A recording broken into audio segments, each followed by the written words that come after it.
और जो लगभग 125 से ज़्यादा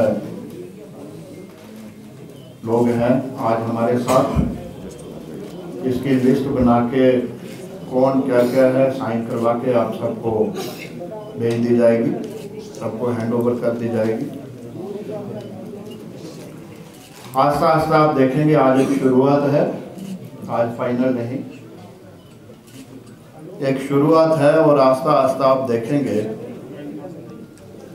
कि पूरे जम्मू सूबा और कश्मीर से भी बहुत सारे लोग जो मंत्री रहे हैं, एमएलए रहे हैं, पार्टी कांग्रेस के सीनियर लोग रहे हैं या आज डीएपी के सीनियर लोग हैं, वो पार्टी छोड़ेंगे और हमारे ग्रुप के साथ आएंगे। जहाँ तक गुलाम नबी आज़ाद साहब का ताल्लुक है, हमारा रिश्ता उनके साथ बड़ा पुराना रहा। जहाँ 45 साल उन्होंने कांग्रेस पार्टी में अलग अलग ओहदों पे रह के दिए, 40 साल के करीब हमने भी कांग्रेस पार्टी में लगाए। और हमारी जो विचारधारा हमेशा रही है वो सेकुलर और कांग्रेस की विचारधारा रही है। जब उन्होंने कांग्रेस को छोड़ा, रिजाइन किया, इतने बड़े बड़े अहदों पे रहने के बाद यूनियन मिनिस्टर कई दफ़ा रहे, पार्टी के जनरल सेक्रेटरी कई दफ़ा रहे, चीफ मिनिस्टर जम्मू कश्मीर के रहे, तो हमें कंसल्ट नहीं किया गया, हमें पूछा नहीं गया कि मैं पार्टी छोड़ रहा हूं, किन कारणों से पार्टी छोड़ रहा हूं। उन्होंने रिजाइन कर दिया।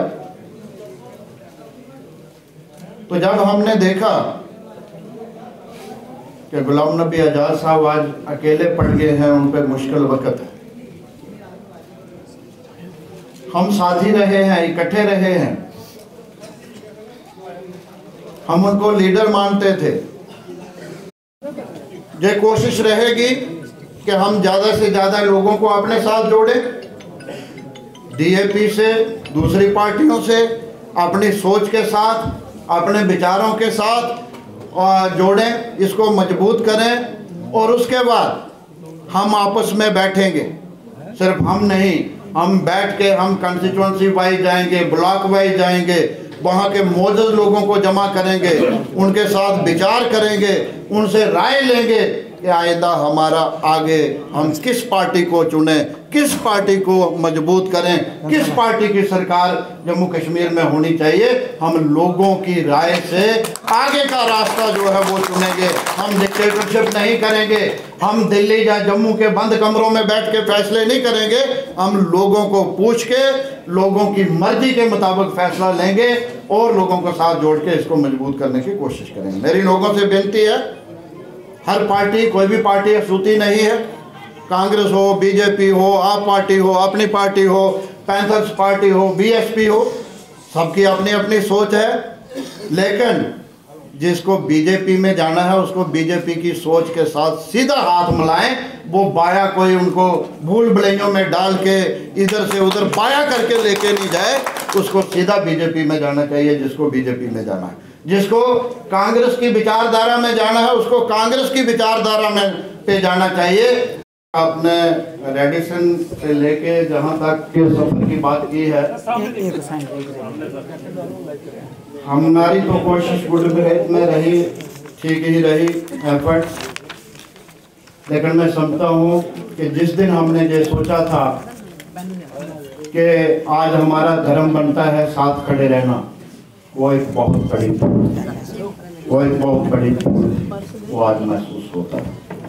दूसरा, जहाँ तक पॉलिटिकल पार्टीज के साथ ताल्लुकात की बात है, मेरे कहीं भी दूसरी पार्टियों के साथ दोस्ती तो मेरी रही, मैं स्पीकर रहा हूँ, मीडिया के साथ भी मेरी बहुत अच्छी दोस्ती रही है, बीजेपी के साथ भी मेरी बहुत अच्छी दोस्ती रही है, पैंथर पार्टी के साथ भी मेरी बहुत अच्छी दोस्ती रही है, पीडीपी के साथ, एनसी के साथ, सब के साथ मेरी अच्छी दोस्ती रही है और आज भी है, सबके साथ मेरी दोस्ती है। जहाँ तक आप जो इशारा कर रहे हैं, अगर मुझे जाना ही है तो मैं शुभ के क्यों मिलता, मैं तो खुलेआम जाता। जब मैं जहाँ आया तो किसी के से शुभ के थोड़े आया, मैं तो खुलेआम आया। ये आरोप है और गलत आरोप। अगर 1 by 1 बात करेंगे तो मेरा ख्याल अच्छा है। घर वापसी हो सकती है, आपके पूरे टीम जिसने रिजाइन किया है, जिसको चिट्ठी दी है, क्या घर वापसी काम? जैसे मैंने कहा है, कोई भी पार्टी अछूत नहीं है, लेकिन ताराचंद कोई भी फैसला अकेले नहीं लेगा। अपने तमाम साथी जो जहां मेरे राइट और लेफ्ट बैठे हैं, मेरे पीछे बैठे हैं, जो अपने अपने इलाका में बैठे हैं मौजूद लोग, उन सबको कॉन्फिडेंस में लेके हम फैसला करेंगे किसके साथ जाना है। अगर कोई बीजेपी में जाना चाहता है तो ना जाए। आपके एटीट्यूड का, आपका जो पर्सनल ये पार्टी वाला, इसमें कोई है नहीं। जिसको ठीक लगा तो उसको रख लो। और मैं ये भी कहना चाहता हूँ जो बाकी वहां पे बैठे हैं, मुझे लगता है उनका भी यही हाल होगा। तो इन्हीं मैं इसे मैं आपका वेलकम करता हूँ। और आप सारी बहुत ही अच्छी पोजीशन में थे कांग्रेस में। हम कोई ऐसे सारी बहुत ही अच्छी जो नई पॉलिटिकल अफेयर कमेटी बनी, ताराचंद जी उसके बड़े सीनियर एक चेयरमैन थे, मनोहर लाल शर्मा उसमें थे, मैं वहाँ पे था, बाकी लोग जितने भी थे सारे वेरी वेल प्लेस थे। जब गुलाम नबी आज़ाद साहब ने रिजाइन करके अकेले पड़ गए तो हमें उनके साथ हमदर्दी आई और हमने कहा कि हम लीडर को अकेले नहीं छोड़े। हम ऑन और ऑफ हम चले गए दिल्ली, जाके अपनी सिंपैथी एक्सप्रेस की और उनके साथ सॉलिडरिटी शो की और पार्टी को छोड़ के उनके साथ हो गए, इस उम्मीद से कि हम जम्मू कश्मीर में इकट्ठे हो गए, एक चेहरा आगे लेके एक विकल्प देने की कोशिश करेंगे, एक लोगों को जोड़ने की कोशिश करेंगे, एक सेकुलर विकल्प आएगा। आपने देखा कि 4 महीने 6 महीने हमने 4 महीने हमने काम किया।